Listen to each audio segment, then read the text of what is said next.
Hey gang, how's it going? Todd Nauck here. Welcome to my YouTube channel and this latest live art broadcast, this art live stream. Hopefully if you joined me for my previous two live streams, you saw me draw this illustration of Gambit from the X-Men and this illustration of Rogue from the X-Men. I've got four of these illustrations to do for the Gabe El-Taib's comic kickoff party for preview night of San Diego Comic-Con next Tuesday night.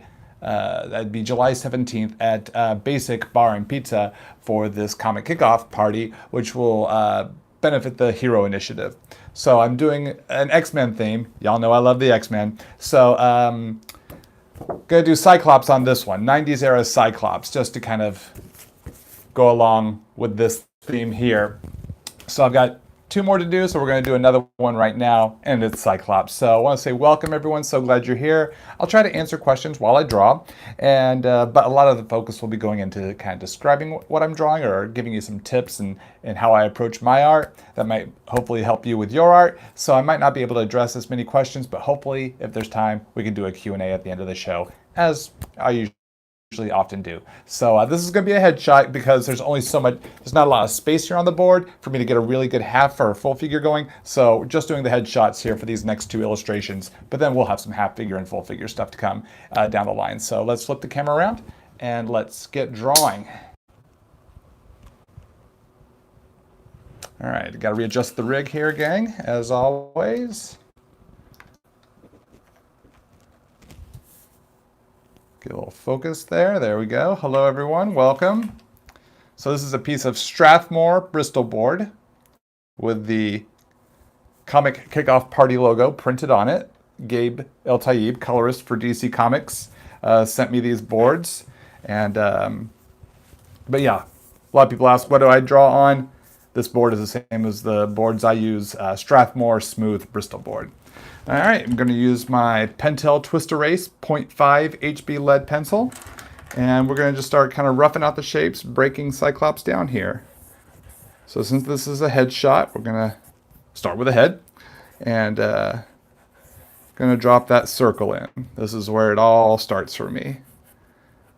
Very similar approach as I did with Gambit and Rogue, but we're going to have some differences here because this is Scott Summers, aka Cyclops, and it'll be fun to do this because I can show y'all how I draw his visor, his equipment on his face.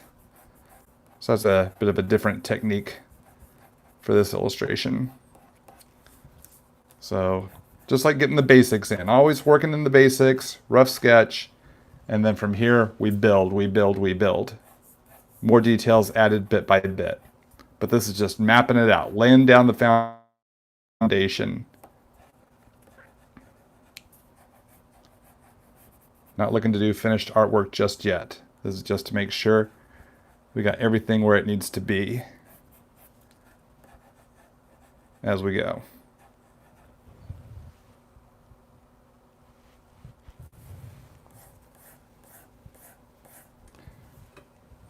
Yes, this is 90s era Cyclops. That is correct. So we'll have the straps here, the shoulder straps, Jim Lee designed.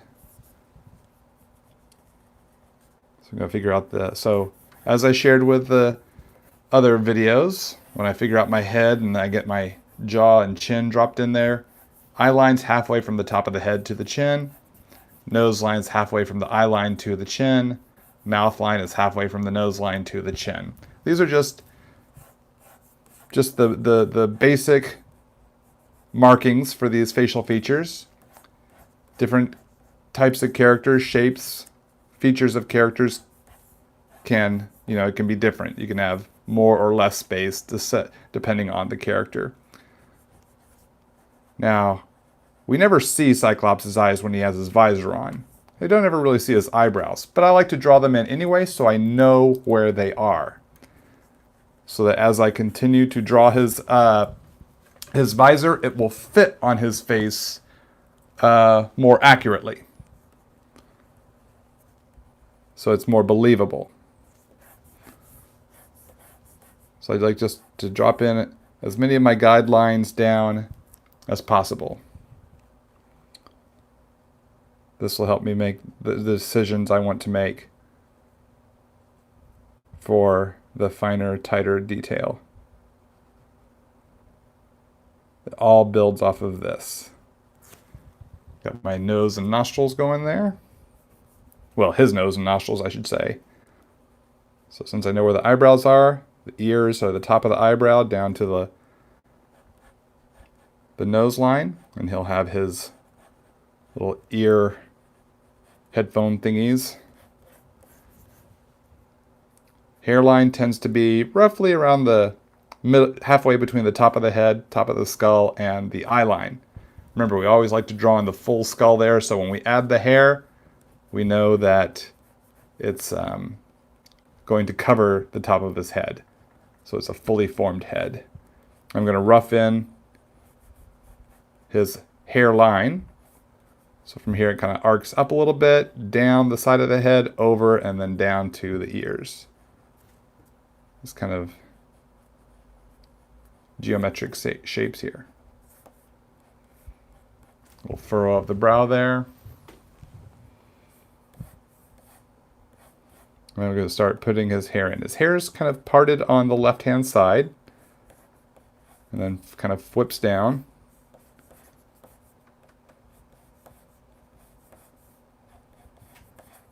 So I'm going to create my chunky shapes and add some wispy hairs inside of there.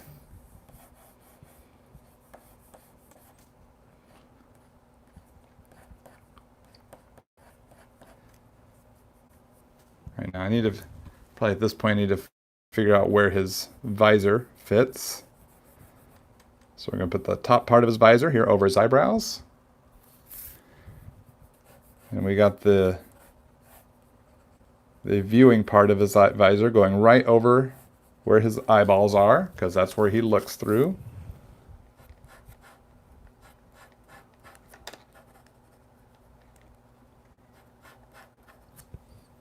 Trying to judge the spaces correctly. I like them to end just before the side of his head, so we can see the sides of the visor. Little part that goes over his nose, and little diagonals away, so it rests on his nose. Get the bottom parts of his visor going. Kind of flare it out a little bit there. All these structure lines are really important to rough them in as I go, so I know what details I'll want to utilize for my shapes and lines. We just tighten things up bit by bit.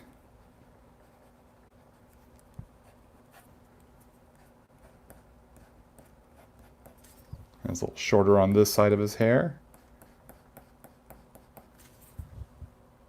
Just pulling from the hairline away and towards the outer part of the hair. And you can still see the skull drawn right in there, how it fits.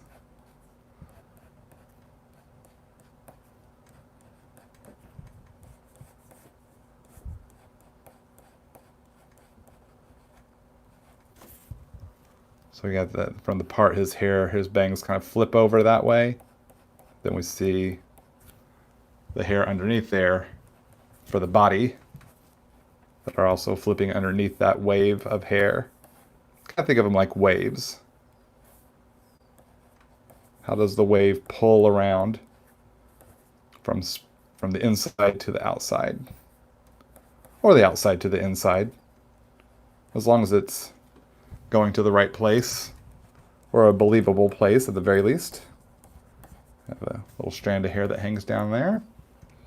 So we have let's do his mask, or the rest of his headgear, I should say. It's like a kind of a half mask sort of thing.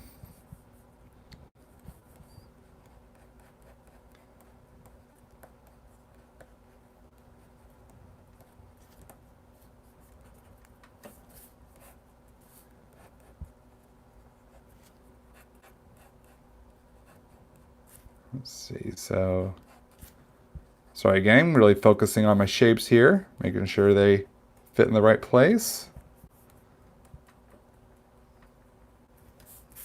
Figure out his mouth. So I like to drop in that little trough between our bottom of our nose and the top lip. That kind of helps me gauge where I'm going to put, how far down to bring his mouth, or like how it will fit with the top of his lip and the bottom lip and things like that. So going to give him that stern Cyclops look, a little frowny.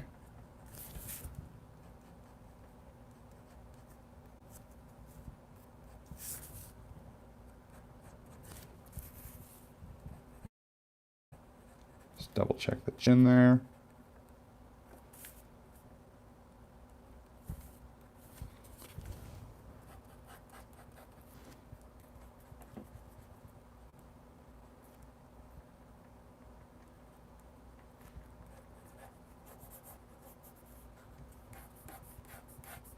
Bring some more detail to his neck muscles, down to his shoulder here.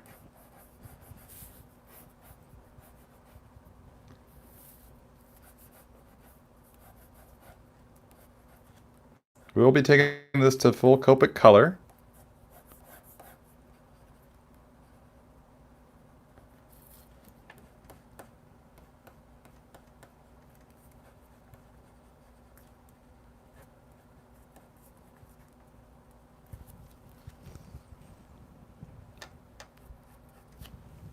If you just tuned in, thanks for tuning in. Sorry I can't really catch as many questions or comments while I focus on the art and the tips and tricks here. But hopefully we'll do a Q&A at the end of the broadcast, so do stick with me. We're almost done with the pencil sketch stage, about to move to the inks. And so as you can see, the details have been tightening up bit and bit, more and more and more.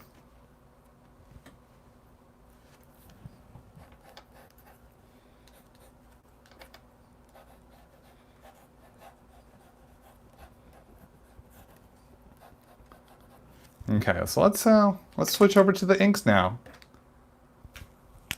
Now that we got the pencils pretty much squared away. So I'm going to use my Pigma Micron 08 to start the inks with. I'm going to start with the hair here, because it's in the foreground, overlapping his visor. I like to work foreground to background. I'm going to just pull these lines down and around to start to create the flow and the body of the hair.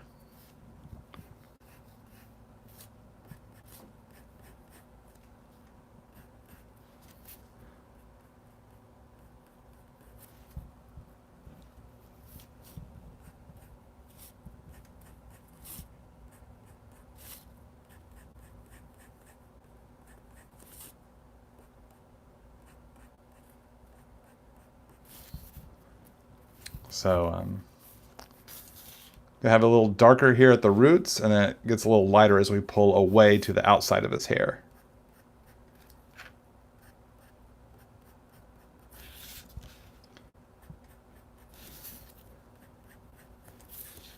Kind of get some of those Jim Lee flips going. Cyclops' hair was always really kind of neatly combed, but with just the right amount of flyaways. I noticed in Jim Lee's run and rendition of Cyclops. Always thought that looked cool. It's like, how does he always have it so perfect, but just messy, just enough? How does Cyclops do that? So, just thought it was a cool look. Definitely gives the eye something to play with. It's like this is the eye candy here for the viewer.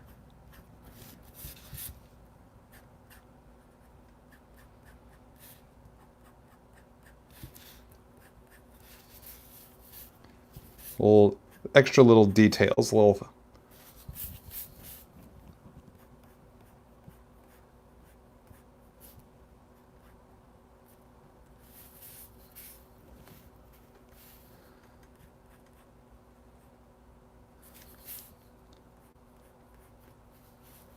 Welcome to the newest people that have just joined the live stream here. So glad you're here. Welcome.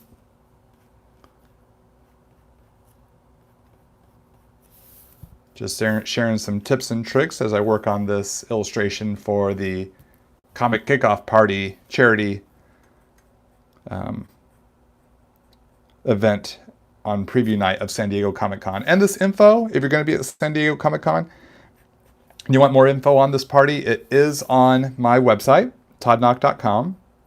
Just scroll down a post or two to get to my San Diego Comic-Con post. And I think it's like the second or third post down. And that info is there. It's held at Basic Pizza and Bar. And because it is a bar, it is a 21 and over invite. So if you're under 21, unfortunately, security will not let you into the bar where the party is at, which is a little unfortunate, but that's just the way it is sometimes. But if you're over 21, come on over and join the fun. You can purchase raffle tickets or place bids. I think the art might be auctioned off, but they'll have lots of prizes that they'll be raffling off, like comics from Dark Horse Comics, Funko, Pops from Funko, and I think there might be some other kinds of prizes as well.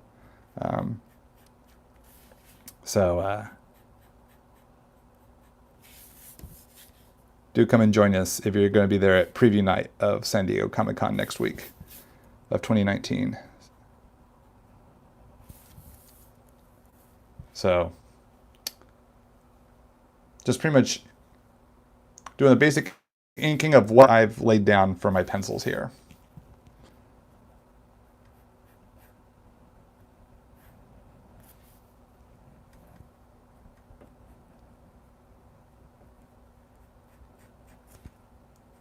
Just inking his, what are these, I don't even know what you'd call these, I guess, earpieces? These yellow goldish earpieces on his uniform.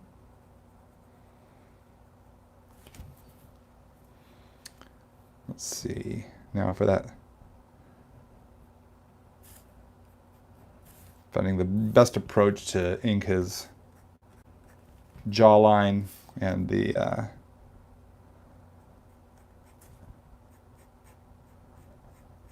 costume, the mask part that kind of pulls down here down the sides of his face.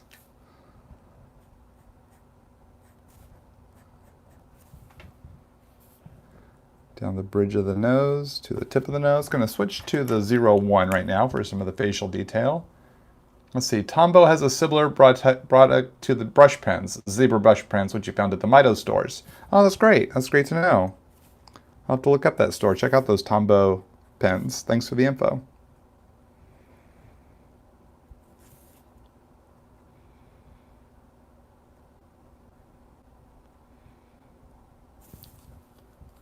So, just getting these nostrils inked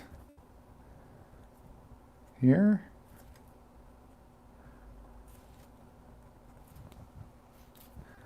Now for this this lip here, that nice Cyclops turn down corner frown. Used to love how Walter Simonson drew Cyclops, the frowny Cyclops in the 1980s X Factor comics.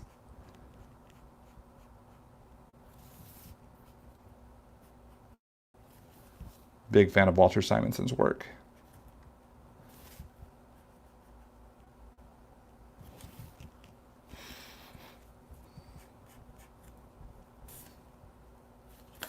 Now, I'm going to ink the, so I'm back to the 08. We're going to ink the the neck and shoulders and straps.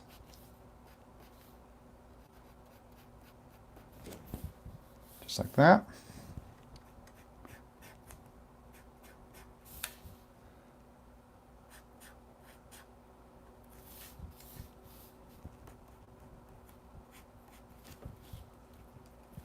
Throw down the clavicle there.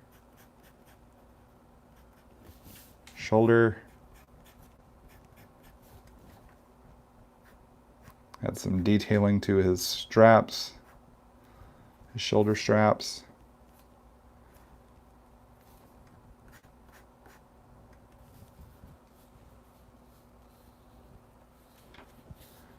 Let's see, and this shoulder strap on his, what is that, his right shoulder kind of pulls over to his X logo that were drawn down there.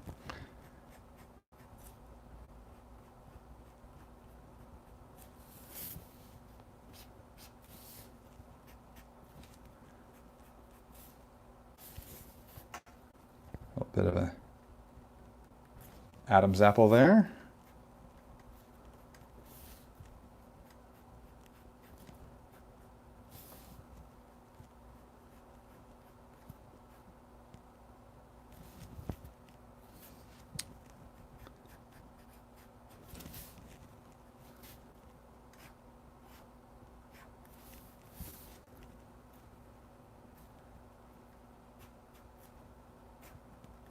Got some details here.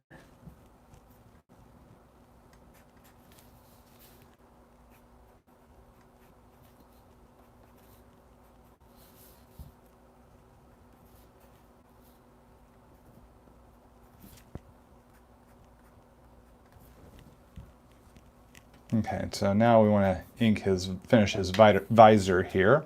So I'm going to use my French curve because I want the line to not quite be perfectly straight, but have a slight curve to it. I want it to be nice and clean. So I use a French curve here, one of my drafting tools. It's a great tool to own. It's called a French curve. French curves come in different shapes and sizes, usually sold in, or oftentimes sold in 3 packs. One big one like this and a couple of small ones. Or you can buy them individually if necessary. You can find them online or at your local art supply store.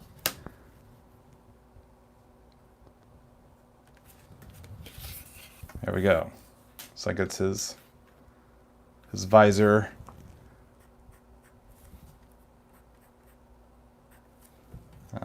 Lens. Lens was the word I was looking for there. Gets that drawn.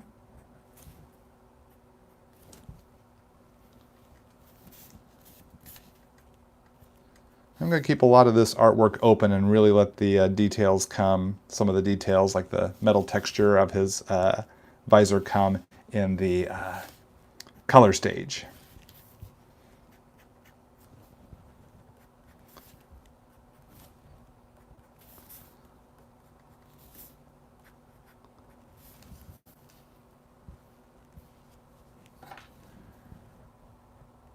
Just a few little detail lines right there.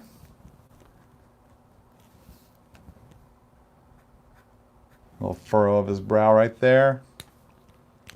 What size microns do I use for my comic work? I use the 0.8, the 0.1, and the 0.05, which are these 3 right here. These are the 3 I use the most. I also use Copic multiliners sometimes, of varying size, but my go-tos are the 0.8, the 0.1, and the 0.05. As well as brush pens, whether it be the Pentel Pocket brush pen or the Zebra brush pen or whatever other brand of brush pen I might come across. All right, we'll just give this a moment to dry here. We're going to come in and erase all these structure lines, and then we will be set up for colors. So I'm just using a Mars plastic, or a Statler Mars plastic eraser. And gently pulling these lines out of the illustration here.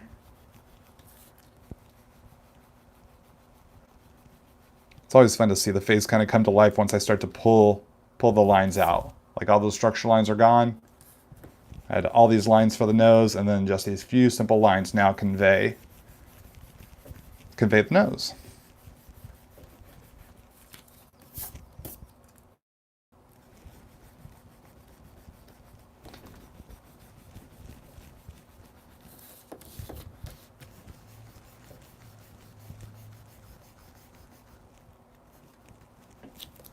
Just a little bit more erasing here.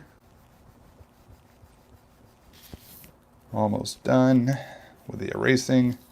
And that's on to color. Copic marker color.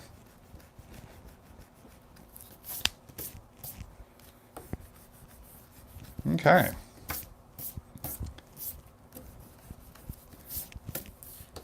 Just a couple more spots. I see there I need to finish, kind of connect that part of his shoulder to his neck.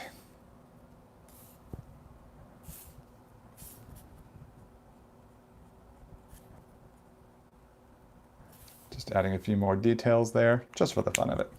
So let's start with his hair. So he has brown hair, similar to Gambit. We might use many of the similar colors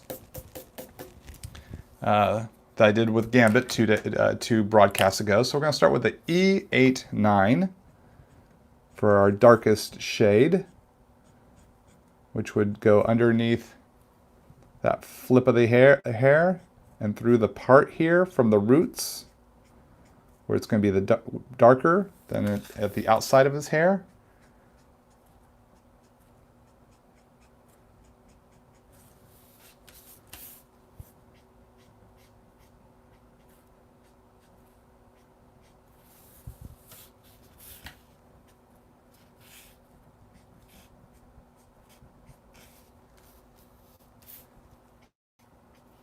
So that's just getting things started. Let's see, next is the E57. It's my mid-range shade of brown. So we're going to pull from that dark shade towards the white, towards the center. So our light source is pretty much coming from above in all these shots. You can always pick which direction you want your light source to come from and then put the highlights and shadows accordingly.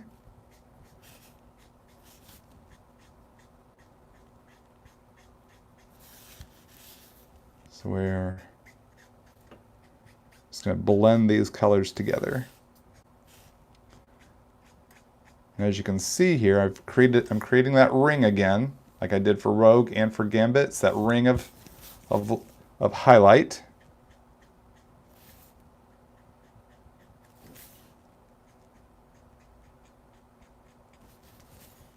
Just going to bring it all the way around.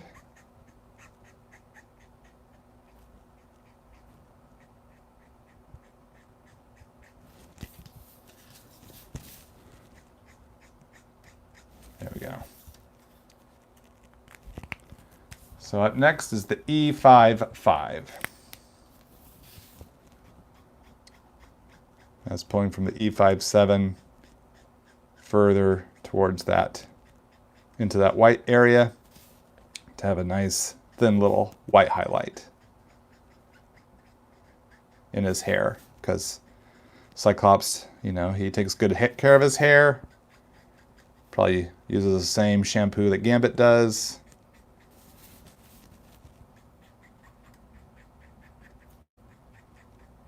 That body and bounce. So a beautiful, healthy sheen to his hair. And there we go. That'll pretty much square away the hair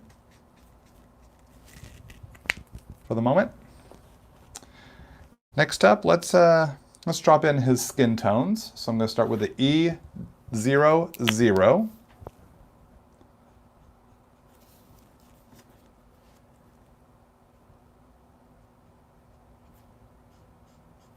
I'm going to start sculpting in the different planes of his face, the different angles.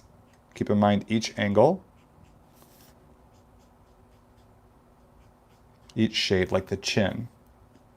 I approach the chin, the nose, nostrils, the upper lip, the jawline, and the cheek. Always keeping in mind my light source, which is coming pretty much from above, as I've established.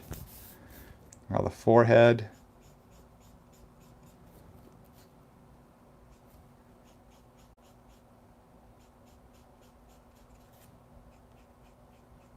Just leave a little bit of the white of the board as a highlight.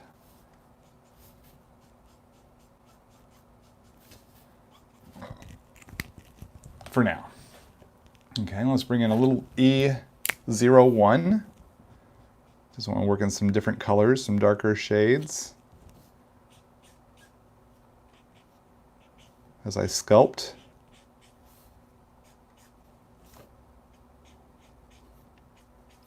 Now this isn't necessarily my final shadow shade that I'll be using, but I am using it in some more of the darker areas. So in a sense, it's kind of part of the shadow. I will be coming in with my cool grays for the more realistic shadows here in a little bit. So that's the E01. I'm going to take the R11, add some pink to his nose.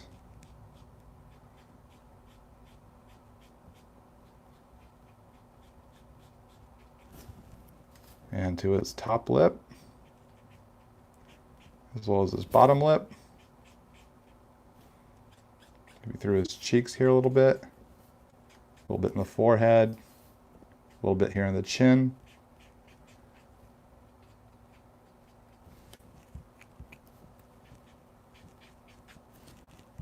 I'm going to take the R00, kind of blend that all together a bit more.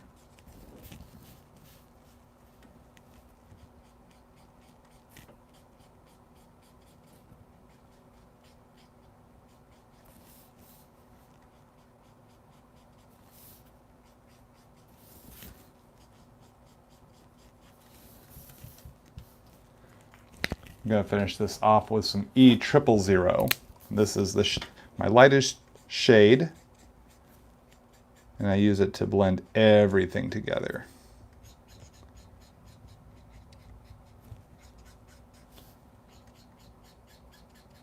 For a nice smooth transition. Leaving some parts a little more chunky, a little more graphic shape blending of color, but then some parts I like to smooth right out. All right, let's hit that visor. So I'm going to start with some Y13 as my kind of my base shade. I'm going to use a lot there on the bottom of his visor because the light's not really going to get to that part because it's underneath. It's the bottom, curved around to the bottom. And then some here on the upper portion. I see a little more highlight up here because it's at the top.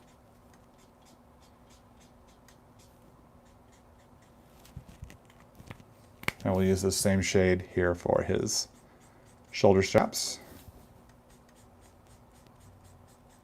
As you can see, I've left some white there and there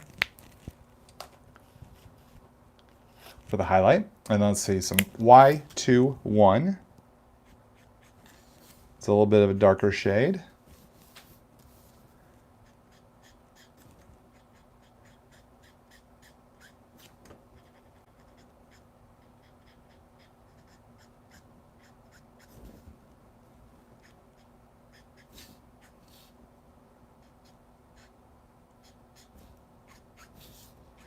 The bottom parts of the side there. The bottom parts of his earpieces, kind of a little strip right across the top there, like that's the top lip of the visor.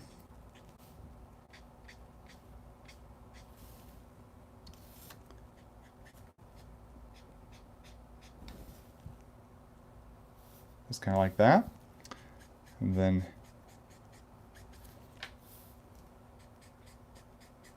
pulling down some right there on his shoulders, on his shoulder straps. Then we're going to finish this off with a little Y00, my lightest shade of yellow in my collection. Just going to eat up some of that white here just a little bit.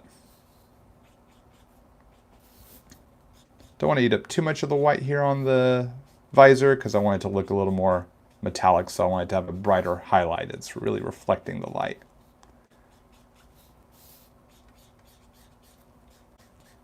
Really blend all that through there.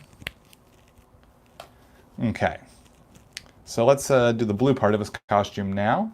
So we're going to use 2 or 3 shades of blue here starting off. I'm going to use the B06 as my darker shade.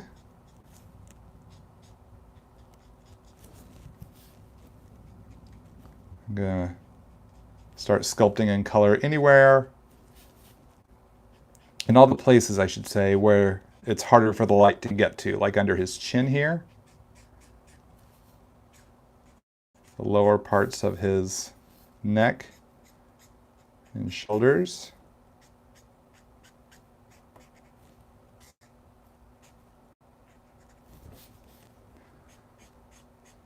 So we're going to be working dark to light across the clavicle there, that shoulder bone. And if you just tuned in, we will be doing I should at least say there's the plans to do a Q&A here at the end of this illustration. So do stick with me if you can. If you can't stick with me, make sure you follow me on Instagram. I do a lot of Q&As on my Instagram live streams. So do follow me on Instagram. I'm at Todd Nauck on the Instagram.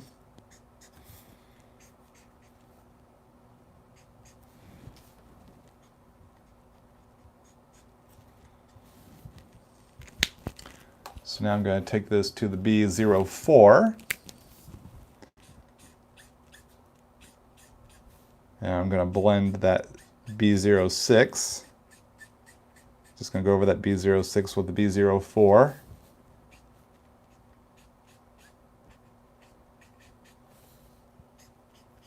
To get that 4 and 6 to blend together.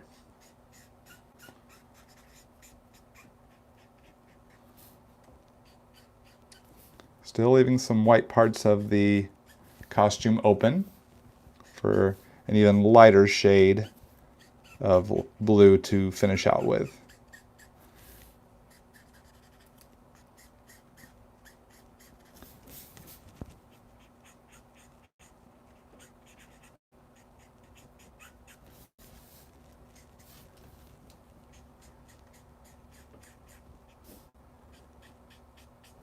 Just sculpting out the different muscles, anatomy. So study your anatomy. Study anatomy wherever you can. Just really look at each section, each bit. It takes a lot of study and practice, a lot, to where you're committing it to memory, almost. In many ways, you are actually committing it to memory, especially if you draw comics.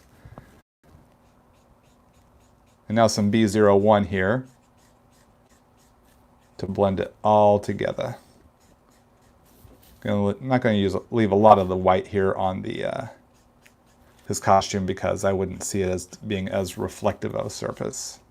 Maybe a little bit here and there, but it's not such a bright light that it would leave a big white highlight on cloth.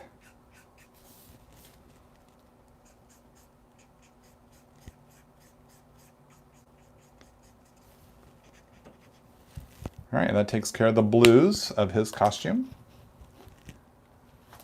Just notice I want to add a little more pink to his nose here, so I'm going to bring in some R20.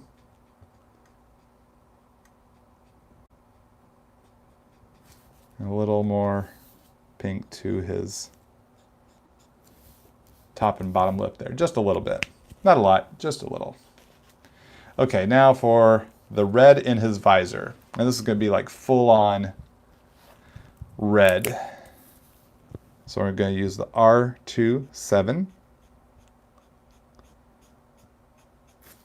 I'm going to do a gradient here as well. A very subtle gradient, but a gradient nonetheless. So I'm starting from the outside and pulling towards the center.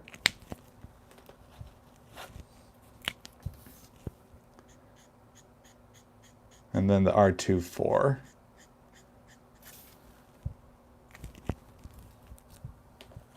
I'm going to finish this with a little bit of pink, an RV13.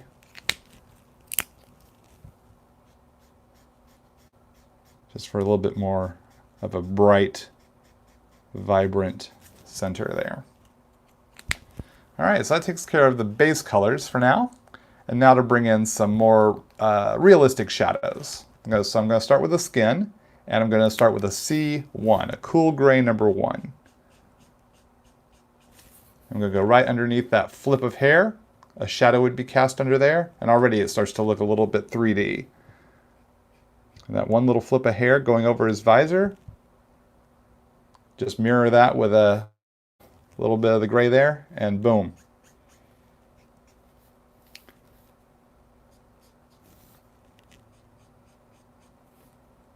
Gonna shadow out the left side of his face a little bit. Definitely underneath that nose. Love putting that shadow there. It's always fun to see how it makes the nose look a little more three-dimensional. Across the top lip, a little under the bottom lip, a little under the chin. A little bit on this cheek. Not quite as much as this side, just a little bit on this side. A little bit here in the nose, the nostril, how the cheek muscles kind of pull there a little bit. Just going to put a little tiny shape right there. Now for the yellows, I'm going to upgrade to the Cool Gray 2.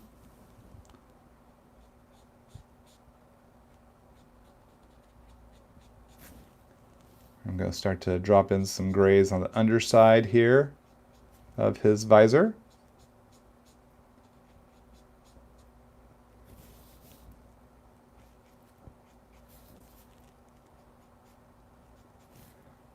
And for his earpieces here, if they're like shiny, I'm assuming these might be like a shiny sort of metal.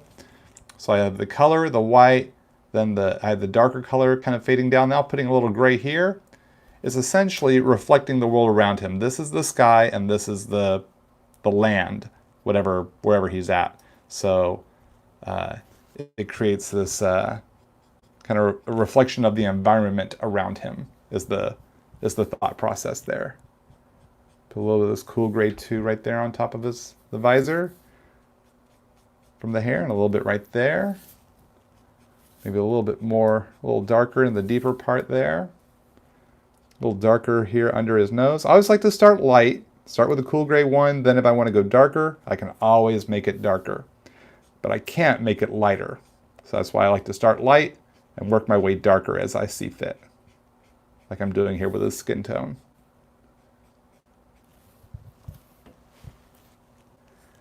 Let's see.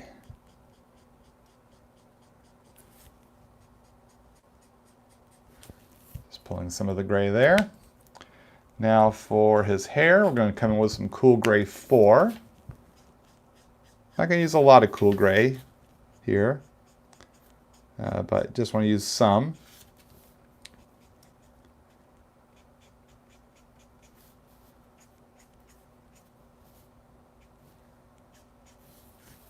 And now I want to go to maybe we're going to try the Cool Gray 5 and see if this is dark enough for the shadows on the blue of his uniform.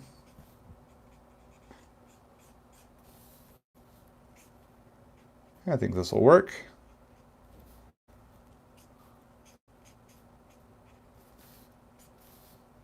So just some bits here and there. Just to kind of get a feel for it. Feel for the shadow.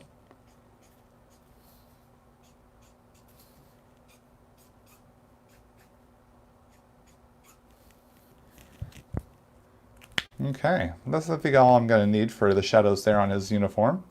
And now, since I did an outline around Gambit and an outline around Rogue, I want to do the same for Cyclops. And Let's see, I think I'm gonna, because his power is these red lasers, or red optic blasts, I should say. They're not really lasers, they're more of a concussive force. I'm gonna use some R24 and do the outline just to give him a little pop on the page.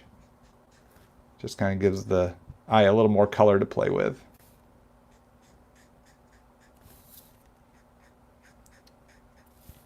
I'm just gonna just surround him here with this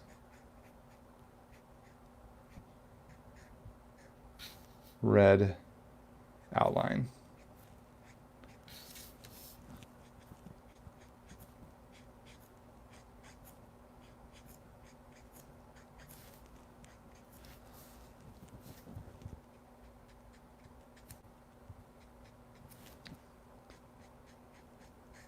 We're on the tail end of this illustration, so the Q&A is coming up real soon, gang. And hopefully I can address as many questions as I can. There we go. Whoop, he just slid down the board a little bit. So now let me grab my micron, put my autograph on here. Today is July 11th. 2019. And there's Cyclops, number 3 of 4 for this series of illustrations for the comic kickoff party at San Diego Comic-Con. So let's flip the camera around and we can try that Q&A. Hey gang, all right, let me readjust the rig one more time here. And I'll see if I can address a handful of questions. Can't promise I can answer every question, unfortunately, but I'll try to answer as many as I can. So feel free to post your question. We'll scroll back here, see if we can catch a few. See, it looks like I'll have a conversation going.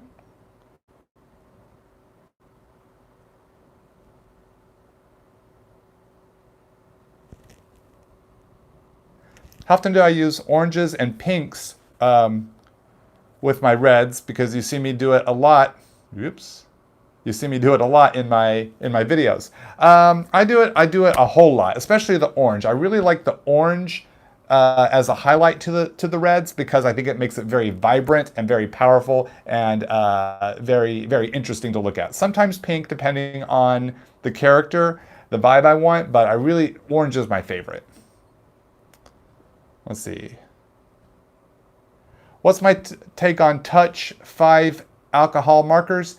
I have met the representatives of Touch at San Diego Comic-Con. They gave me a sample of one of their markers. It seemed pretty cool. I don't have a set of them, so I can't really speak with much authority on Touch. But I know that there are comic illustrators that do use Touch. So I say, if you get a chance to encounter some Touch markers, give them a whirl. See what you think, and then let me know what you think. What's my favorite color set to use when coloring characters? I use Copic Sketch markers is what I use the most. And you'll see me when I'm doing marker illustrations. So it's what you'll see me use on my YouTube videos here.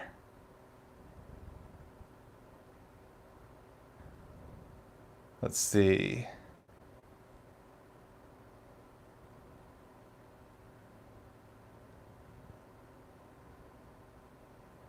You want to be a YouTuber? Any tips? Have fun and post as regularly as you can, and just have fun. That's what I do. So that's all I can say is that's what I do. Have fun doing what you do, and be true to yourself. Be true to who you are. Let's see. Are there any types of India ink that won't smear with Copics when dried? Do you feel like you've tried everything, including acrylic ink?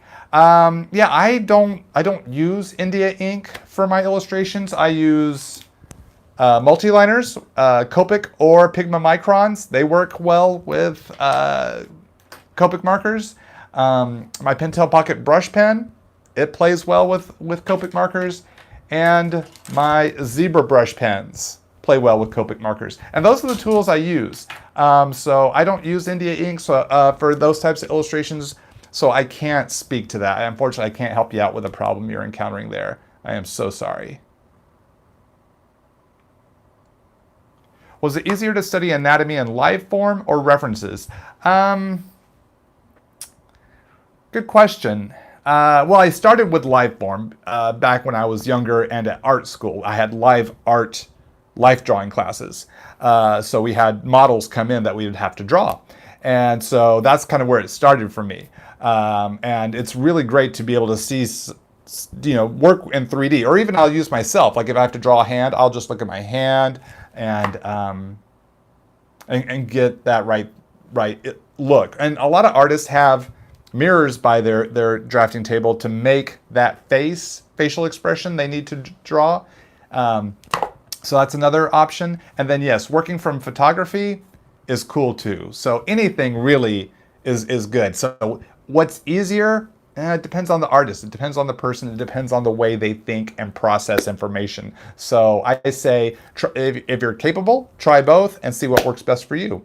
Me, I like both, whatever I can do. So right now it's easier for me to work off photo reference because I can't always, go to a life drawing class on a regular basis because of deadlines in life and stuff like that. But I can always, work off of a photo, either a photo I've taken or a photo, I find, I want to draw, I don't know, some celebrity is like, oh, I can, draw this person and whatnot. So family and friends, things like that. So different options.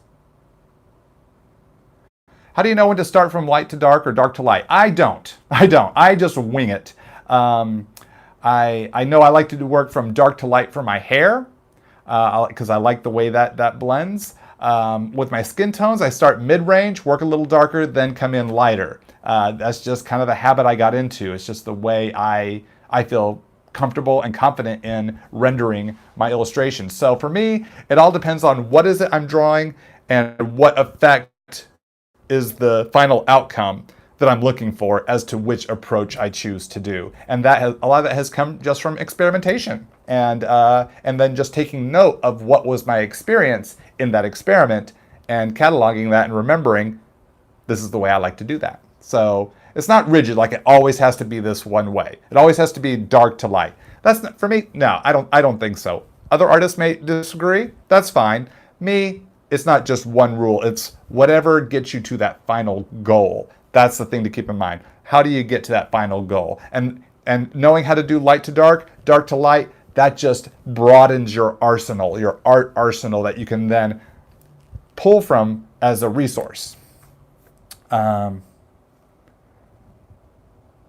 see, that's a long question here.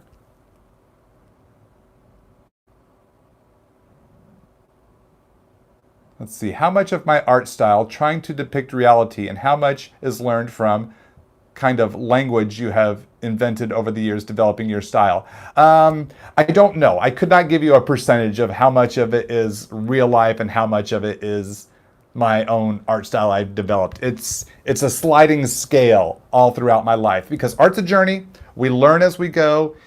Once you graduate art school, you don't know everything. You just know enough to hopefully be hireable. And if you don't go to art school, you're still learning. You're still learning. You're still going to watch YouTube videos. You're still going to, go to a life drawing seminar that your local art school or a community center or even art supply store, if you live in Southern California, is making available, and you'll go there and you'll practice some of your skills. So we're always learning. I'm still learning. I'm still finding new ways and things to learn. So it's always adjusting. It's always it's not rigid. For me, it's not rigid. It's always this one way. What's the percentage of real life to whatever I've developed? The language I've developed? I can't say. I can't say because it's like a big stew. big casserole and I'm just dumping stuff in right and left and feeling, oh, I need a little bit more of this, or ooh, I should try a little bit more of that. Sprinkle that in, drop that, do the salt, that salt thingy, with art. Hopefully that answers your question.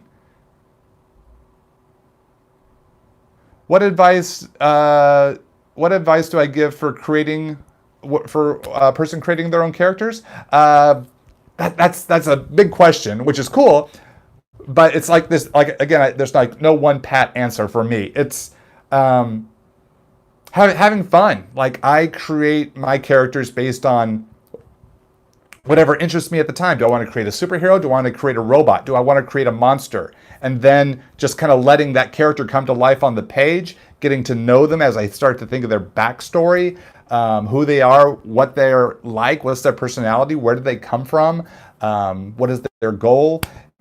So these are the things that I think of whenever I'm creating my characters, is just getting to know them. So when you're creating your characters, have fun creating whatever it is you want to create, and then flesh them out, get to know them, give them personality, let them come to life. And me, I'll be inspired by just all sorts of things. A lot of it, they say, write what you know. So I'll think back to moments or experiences or people I've met in my life and kind of, again, make a new casserole and start dumping in these things. Oh, I remember this one experience with that one person, or there's this one person I used to work with and they were always this way. It's like, what if I take a little bit of aspect of that and sprinkled it in here and a little bit of salty sing along or whatever. So, it's these are the things that I do when I'm creating. So that's my advice to you. Hopefully that helps. Try to tackle a couple more questions. Did I hear about the Absolute Carnage series coming out in August? Yes, I have, because of the Marvel Previews magazine, Absolute Carnage. Yes, so I am aware of that storyline coming out. Should be interesting. So Todd, do I think developing an art style is crucial? I don't know if that's the way I would phrase it. I would say developing an art style is inevitable.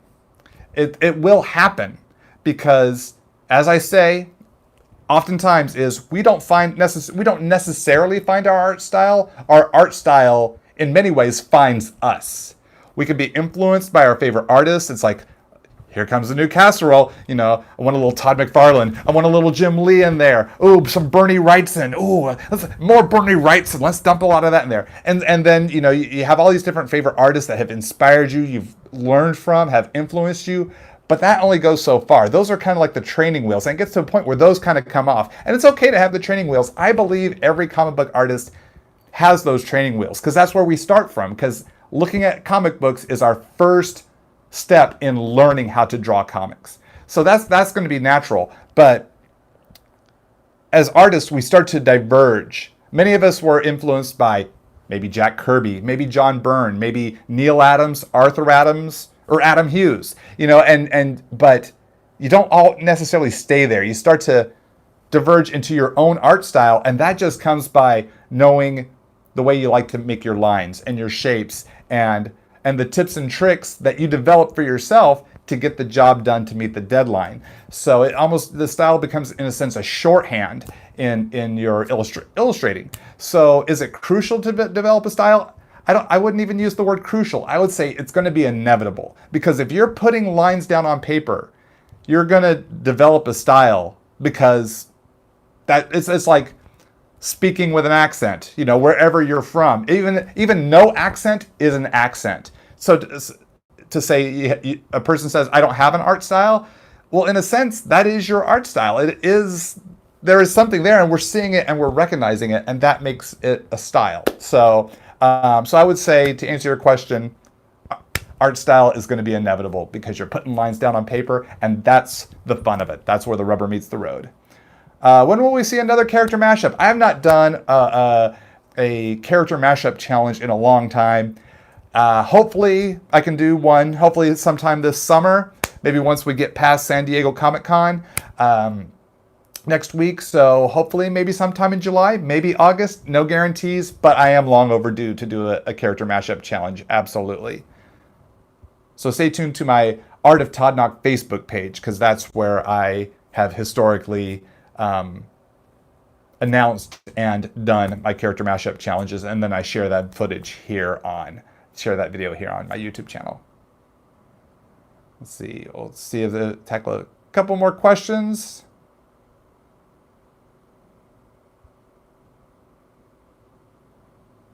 Who's the next character for the auction? Right. So we have Cyclops now, and previously there was Rogue, and there was Gambit. Started it with Gambit, then we have Rogue, then we have Cyclops. So I have my 90s X-Men theme going here.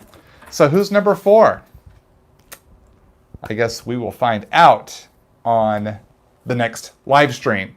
The next live stream will introduce that 4th character. Some of you may have already guessed. Some of you might have some ideas. Some of you might be completely oblivious and not even sure who could be next. So interesting.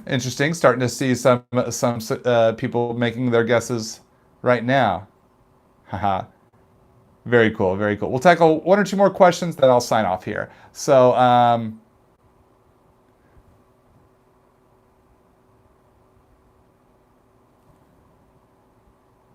what length would I be willing to go if my art style doesn't work for a company? Conform or don't take the job? I guess that depends. If you're asking for me personally, I haven't really encountered that. Historically, I have the publishers asked me to draw a book, whether it be working for Rob Liefeld in the early 90s or mid 90s, working for DC on Young Justice, working for Robert Kirkman on Invincible Universe, working for Marvel on Spider-Man and Nightcrawler and Deadpool and tons of other characters, or and more recently working on Mystery Science Theater for Dark Horse. The publishers want my flavor, I guess, and I'm thankful for that. I feel honored, and I'm very thankful that the flavor I'm putting out there is a flavor that publishers want to have on their characters. So it means a lot. I'm very thankful for that. So I haven't had an editor really tell me that they want me to work for them, but not do my style. But I think because my style has always been evolving, and our style does evolve, and sometimes you evolve, hopefully, in the right direction to where you get more and more work. And that's kind of how my career has gone. It's evolved, and I've learned things, and I'm hopefully improving for the most part, and developing a readership. So I haven't encountered the situation you've proposed at this time. If that time were to come, I would guess I'd have to make a choice. So yeah, really interesting question. Really interesting scenario there. Are these sketches, these comic kickoff sketches, available to online bidders, or do you have to be present at the kickoff show on preview night? I do not believe there is like a way to bid online. These aren't like being posted on eBay. They'll be live, maybe silent auction. So if you can't be at San Diego Comic-Con, if you can't be at preview night, there for preview night, or come to the comic kickoff party, if you can't be there in person, if you have a friend going, see if they can bid for you, might be the way to go. Or reach out to Gabe El Taib. That's Gabe, G-A-B-E, and then El Taib is just Beatle, like the musical group, the Beatles spelled backwards. And he might be able to let you know, but I don't think there is online bidding, unfortunately. I think it'll all be on site at the party bidding. So that's why you got to come. You got to come to the party if you want a shot at. And these are just the ones I'm offering. There are 5 other artists that will be there that will each have 4 illustrations. Gabe will be there, the show host. He's the colorist for lots of books at DC. Norm Ratman, inker Norm Ratman, longtime friend of mine from Extreme Studios. He'll be there for the first year this year, and he'll have 4 illustrations. Jim Calafiore and Philip Briones, and they'll all have illustrations. And so there's going to be tons of art, upwards to like 24 art pieces that will be more than likely auctioned off. They were raffled off last year. I think they might be moving to silent auction this year, because all the funds raised, whether it be raffles or auctions, All that money, from what I understand, goes to the Hero Initiative charity.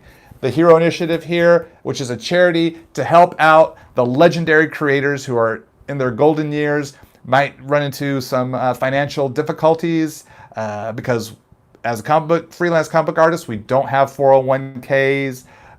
We have to be careful with how we manage the money that we make to move into old age. But sometimes you get hit with a crazy bill, especially as we get older and health starts to fail. You might encounter a crazy hospital bill or something like that. And so the Hero Initiative is there to help out the people that have paved the way for us younger guys and even younger guys and gals who are artists in the industry. So it's paying it forward to say thanks to those creators who created through the 50s and 60s and 70s, so that us kids who read those books on up through the subsequent decades, can say thanks. Let's help you out. So that's what the Hero Initiative does, and that's just a kind of a really quick clip note sort of overview of what the Hero Initiative does. So you can learn more at their website, heroinitiative.org. I believe that's the website, and they're also on social media, so Twitter, Instagram, Facebook. You can find them on there as well. Gang, thanks so much for hanging out with me. I'll be posting this shot of Cyclops on my social media, so make sure you follow me on Twitter, Instagram, all those places. And hopefully I'll see you again for the next live stream. Hope you all had a great night, and I'll talk to you again real soon. Keep on drawing, keep having fun.